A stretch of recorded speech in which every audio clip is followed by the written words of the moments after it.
नमस्कार, आप सभी का स्वागत है आपके अपने YouTube चैनल जो विद पीडी में। दोस्तों, आज के इस वीडियो के माध्यम से हम रीट एग्जाम के लिए साइंस का मॉडल पेपर नंबर 9 है वो हल करेंगे। यानी इससे पहले हम 8 मॉडल पेपर हल कर चुके हैं। यदि आपने पहले वाले मॉडल पेपर नहीं देखे हैं तो उनके लिंक आपको नीचे डिस्क्रिप्शन और कमेंट बॉक्स में मिल जाएगा। उस लिंक के थ्रू आप पहले वाले मॉडल पेपर के वीडियोस देख सकते हैं। दोस्तों, इस चैनल पे हम साइंस के मॉडल पेपर के अलावा साइकोलॉजी के भी मॉडल पेपर नियमित रूप से अपलोड करें। तो मेरा आपसे निवेदन है कि आप अपने बेहतर तैयारी के लिए साइकोलॉजी के भी मॉडल पेपर को देखें। चलिए दोस्तों, शुरू करते हैं आज का अपना model paper number 9। Question first है, उपचारात्मक शिक्षण का अर्थ है। ऑप्शन ए, शिक्षण जिसमें कमजोरियों का पता लगे। ऑप्शन बी, शिक्षण जिसमें छात्रों की त्रुटियों का संशोधन हो। ऑप्शन सी, शिक्षण जिसमें कमजोरियों के कारण का पता लगे। ऑप्शन डी, उपरोक्त में से कोई नहीं। तो इसके लिए अपना बी आंसर है वो सही हो जाएगा। यानी उपचारात्मक शिक्षण का अर्थ होता है इस प्रकार का शिक्षण जिससे छात्रों की त्रुटियों का संशोधन हो सके ताकि वो भविष्य में कोई त्रुटि ना करें। ये होता है उपचारात्मक शिक्षण का अर्थ। तो क्वेश्चन फर्स्ट के लिए अपना बी ऑप्शन है वो सही हो जाएगा। क्वेश्चन सेकंड है, विज्ञान शिक्षण की वह विधि जिसमें विद्यार्थियों को एक खोजी के रूप में कार्य करने का अवसर दिया जाता है कहलाती है। ऑप्शन ए, प्रयोगशाला विधि। ऑप्शन बी, समस्या समाधान विधि। ऑप्शन सी, ह्यूरिस्टिक विधि। ऑप्शन डी, प्रायोजना विधि। तो इसके लिए अपना ऑप्शन नंबर सी है वो सही हो जाएगा। यानी ह्यूरिस्टिक विधि है वो विद्यार्थियों को खोजी के रूप में कार्य करने का अवसर है वो प्रदान करती है। इस विधि को जो प्रवर्तक या जन्मदाता है वो है हेनरी एडवर्ड आर्मस्ट्रांग। तो ये आपको याद रखना, कई बार क्वेश्चन सीधा इससे ही पूछ लिया जाता है कि खोजी विधि या जिसको हम ह्यूरिस्टिक विधि बोलते हैं उस विधि के जन्मदाता या प्रवर्तक कौन है, तो वो है हेनरी एडवर्ड आर्मस्ट्रांग है। दोस्तों, इस विधि में जो खोजकर्ता या मुख्य भूमिका में होता है वो विद्यार्थी होता है। यानी यह विधि है वो बाल केंद्रित विधि है और इस विधि को हम खोजी विधि भी बोलते हैं। तो क्वेश्चन सेकंड के लिए अपना ऑप्शन नंबर सी है वो सही हो जाएगा। क्वेश्चन नंबर 3 है, कमजोर छात्रों के पिछड़े स्तर का पता करने के लिए कौन सी परीक्षा आयोजित की जाती है। ऑप्शन ए है वस्तुनिष्ठ परीक्षा। ऑप्शन बी है उपचारात्मक परीक्षण। ऑप्शन सी है नैदानिक परीक्षण। ऑप्शन डी है इनमें से कोई नहीं। दोस्तों, आज मैंने साइंस पेडागोजी से क्वेश्चन है वो ज्यादा लिए हैं। और दोस्तों, मैं आपको बता दूं कि हमने इस चैनल पे साइंस पेडागोजी का फर्स्ट पार्ट है वो अपलोड कर दिया है और आगे आने वाले पार्ट के माध्यम से हम कंप्लीट साइंस पेडागोजी का अध्ययन करेंगे। तो मेरा आपसे निवेदन है कि आप चैनल को सब्सक्राइब जरूर कर लीजिए और इससे पहले वाला जो हमने साइंस पेडागोजी का पार्ट फर्स्ट अपलोड किया है उसका लिंक आपको नीचे डिस्क्रिप्शन में मिल जाएगा, आप एक बार उसको जरूर देख लें। तो क्वेश्चन नंबर 3 के लिए जो अपना सही आंसर हो जाएगा वो होगा ऑप्शन सी। यानी नैदानिक परीक्षण है वो छात्रों के पिछड़े स्तर का पता लगाने के लिए काम में लिया जाता है। दोस्तों, इसमें होता क्या है कि इससे नैदानिक परीक्षण से छात्रों के विभिन्न स्तरों का है वो मापन किया जाता है और जो उसकी कमजोरी होती है ना, विभिन्न स्तरों के माध्यम से उसकी कमजोरी का पता लग जाता है और उस कमजोरी को दूर करने के लिए उपचारी शिक्षण की व्यवस्था है वो की जाती है। यानी उपचारात्मक शिक्षण किसे कहते हैं हमने पहले देख लिया था कि शिक्षण में जो छात्रों की जो त्रुटि होती है उनको संशोधित किया जाता है ताकि भविष्य में वैसी गलतियां ना करें। तो क्वेश्चन नंबर 3 के लिए अपना ऑप्शन सी है वो सही हो जाएगा। क्वेश्चन नंबर 4 है, किसी अध्यापक का दाहिना हाथ है वो कहा जाता है। ऑप्शन ए है श्यामपट्ट को। ऑप्शन बी है रजिस्टर को। ऑप्शन सी है माइक्रो प्रोजेक्टर को। ऑप्शन डी है चार्ट को।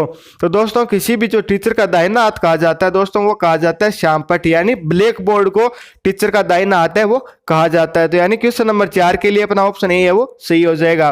क्वेश्चन नंबर 5 है, शिक्षण में सबसे अधिक उपयोग किस विधि का होता है। तो दोस्तों, आपको जो ऑप्शन में दे रखी है इनमें से बताना है कि इनमें से किस विधि का उपयोग है सबसे अधिक होता है। तो दोस्तों, ये होता है व्याख्यान विधि का। यानी इसके लिए अपना ऑप्शन सी है वो सही हो जाएगा। दोस्तों, व्याख्यान विधि में होता है क्या है, जो शिक्षक है ना टॉपिक से संबंधित जो बिंदु होते हैं ना उनको तार्किक रूप से क्रमबद्ध करके प्रस्तुत करता है और यह दोस्तों प्राचीन और उपयोग में ली जाने वाली विधि है। दोस्तों, इस विधि का दोष यह है कि यह विधि छोटे बच्चों के लिए उपयोगी नहीं है और ये एक अमनोवैज्ञानिक विधि है। तो दोस्तों, ये भी आपको याद रखना है कि यह एक अमनोवैज्ञानिक विधि है और इस विधि का दोष क्या है दोस्तों, ये छोटे बच्चों के लिए उपयोगी नहीं है क्योंकि दोस्तों छोटे बच्चों का स्तर इतना नहीं होता है कि जो व्याख्या के द्वारा उनको बताया गया है या जो 5 मिनट या आधे घंटे का जो लेक्चर दिया गया है उसको पूरा का पूरा वो कैप्चर कर सके। तो इसलिए दोस्तों ये विधि है वो छोटे बच्चों के लिए उपयोगी नहीं है। तो क्वेश्चन 5 के लिए अपना ऑप्शन सी है वो सही हो जाएगा। अगला क्वेश्चन है क्वेश्चन नंबर 6, अपमार्जक जटिल लवण है किसका है।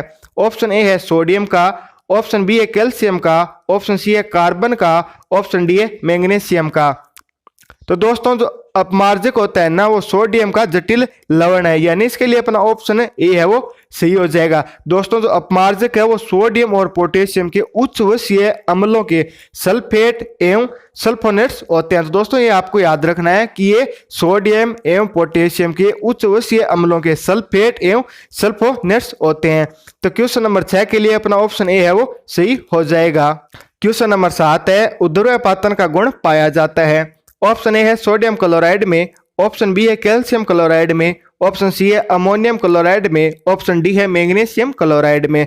तो इसके लिए जो अपना सही आंसर हो जाएगा वो होगा ऑप्शन नंबर सी, यानी उध्रुवपातन का गुण है वो अमोनियम क्लोराइड में पाया जाता है। दोस्तों उध्रुवपातन द्वारा ऐसे दो ठोस मिश्रण को अलग किया जाता है जिसमें से एक पदार्थ होता है वो तो उध्रुवपातित होता है और दूसरा है वो उध्रुवपातित नहीं होता है।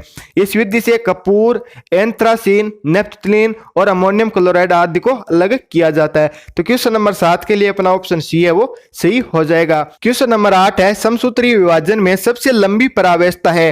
ऑप्शन ए है प्रोफेज, ऑप्शन बी है मेटाफेज, ऑप्शन सी है एनाफेज, ऑप्शन डी है टिलोफेज।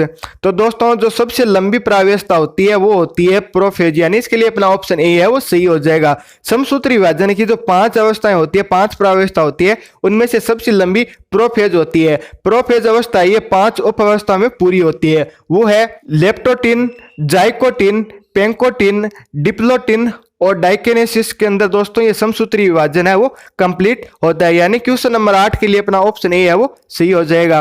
क्वेश्चन नंबर 9 है एक आपतित प्रकाश किरण के लिए यदि दर्पण को थीटा कोण घुमा दिया जाता है तो परावर्तित किरण है वो घूम जाती है। क्वेश्चन में आपको ऑप्शन दे रखे हैं, ऑप्शन फर्स्ट है थीटा, ऑप्शन सेकंड है 2 थीटा, ऑप्शन सी है 90 डिग्री, ऑप्शन डी है 0 डिग्री। तो जो इसके लिए जो अपना सही आंसर हो जाएगा वो होगा ऑप्शन बी, यानी कि आपतित किरण को यदि दर्पण से थीटा कोण हम घुमा देना तो परावर्तित किरण है वो 2 थीटा कोण है वो घूम जाएगी, यानी क्वेश्चन नंबर 9 के लिए अपना बी आंसर है वो सही हो जाएगा। क्वेश्चन नंबर 10 है वायरस जनित रोग है, इनमें से कौन सा है वो वायरस जनित रोग है। ऑप्शन ए है पोलियो, ऑप्शन बी है प्लेग, ऑप्शन सी है कोलेरा, ऑप्शन डी है टाइफाइड।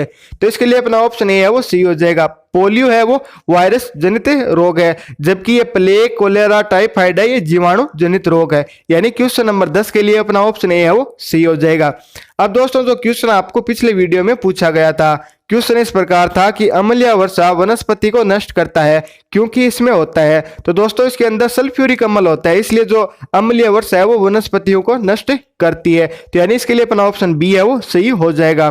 दोस्तों आज का क्वेश्चन जिसका आंसर आपको कमेंट करके बनाना है, क्वेश्चन इस प्रकार है तस्वीरों एंड टेक्स्ट भेजने के लिए किस उपकरण का प्रयोग है वो किया जाता है। ऑप्शन ए है टेलीप्रिंटर, ऑप्शन बी है टेलिक्स, ऑप्शन सी है फैक्स, ऑप्शन डी है इनमें से कोई नहीं। तो दोस्तों इसका आंसर आपको कमेंट करके बताना है।